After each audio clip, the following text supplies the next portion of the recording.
Okay, Spice Chicks, we're back. It's day 2 of preparation, which can scatter out to day 3, but officially it's the day before Thanksgiving. So today is Baked Goods Day and the final preparations. Now, please keep in mind that the things I've shown you can be scattered out in any particular order, whatever fits your schedule. I know many people work, they don't have time to do this all day long. They're trying to squeeze things in as they can. So there is literally no order to any of this, just what fits and works best for you. Now today, I'm gonna make our berry crumble. And you don't wanna make desserts a couple of days ahead. You wanna, unless they're, not a pie. Cakes will hold up, brulees will hold up, things like that. But pies, really, you need to make them the day before. So that's what we're gonna work on today. And it's really not a pie, it's a crumble. And the reason I've chosen this dessert, because I normally don't make the desserts if I'm hosting the dinner. I might make one just in case I have a no-show and they were the dessert carrier. That can be bad. We always need to have at least one backup. So this is our backup, and I've chosen it because it has no salt in it, which is great for those on the low sodium diets, which we're trying to work into our holiday meal planning this year.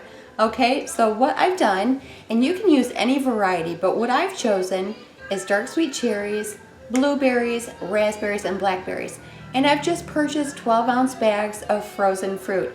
Now you can use apples, peaches, any variety, and mix it up the way you want to. This is just the variety I'm going with. So what you want to do is, before you prep this dish, you want to get those frozen pieces of fruit out, or the bags of fruit, and let them thaw in a colander to let the juices run out, because frozen fruit tends to get kind of soupy. And we want not a soup, but a nice setup berry lining to our pan, okay? So I've let my berries drain, and as you can see, they're still draining. Put a piece of paper towel underneath. But what I have here is the large mixing bowl. I'm just going to put my berries in. And then I have 1 teaspoon of lemon zest, 1 teaspoon of orange zest, 2 tablespoons of each of the juices of those 2 fruits. Now keep in mind that this is in the recipe, the whole shopping list that I gave you on our Facebook page. And you're going to use the other portions of the fruit to put into your citrus infused turkey. So no waste here. We don't want any waste. So we're just going to pour this in. And then what I have as the second ingredient is a 1/2 cup of sugar and a 1/4 cup of flour. And just pour that in as well. And it's granulated sugar. And I like to use unbleached flours because I really don't want to eat bleach, and I'm sure you don't either. So anyway, we're just going to stir this up until it's well coated. The flour is going to work as your thickening agent. We don't want to make it work too hard, which is why we went ahead and drained our berries. Once you give that a nice stir, pour it into the baking dish that you're going to serve it in, which I've chosen this beauty here that my mom got me. So awesome.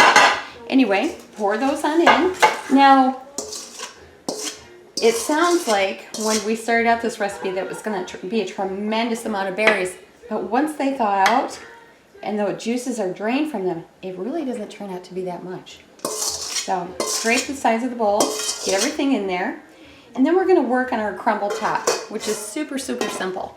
Now, I went to my local market and I purchased 2 cups of an organic granola.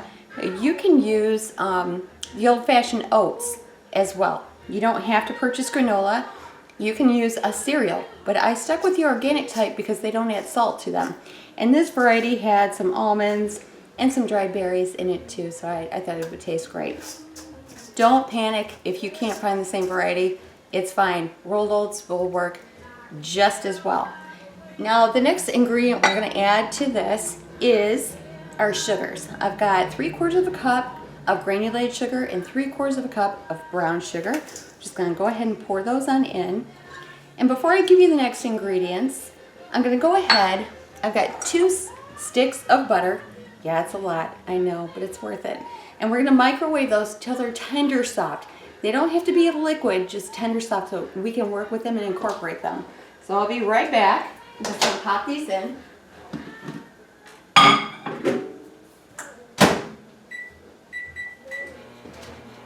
Okay, now we're going to add in 1.5 cups of flour to this, which is also going to have help to absorb some of the juices from the berries, and a teaspoon of our sassy cinnamon, our Spice Chick sassy cinnamon, into here. Lovely. And then we're just going to pour our butter in and tumble it once it's done microwaving. Now, for those of you who haven't tuned in to the other episodes, you can purchase Spice Chick spices on Etsy.com. Just search the Spice Chicks and look for the holiday pack. Everything that I'm recommending for this series is in there. So hopefully you will. We appreciate your support, of course. I'm going to check on my butter.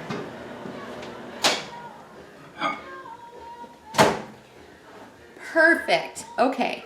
As you see, I still have chunks. Some is melted, some is not. But that's okay. It just has to be pliable. That's all. So pour that into your mixture and give it a good stir until you have the ingredients fairly well incorporated. Oh my goodness, this smells so good. I can't wait for dinner. And then, of course, comes the diet after the dinner, right? Okay, now we have this incorporated, as you can see, just like that. We're going to pour the crumble top on top. Spread it out nice and evenly.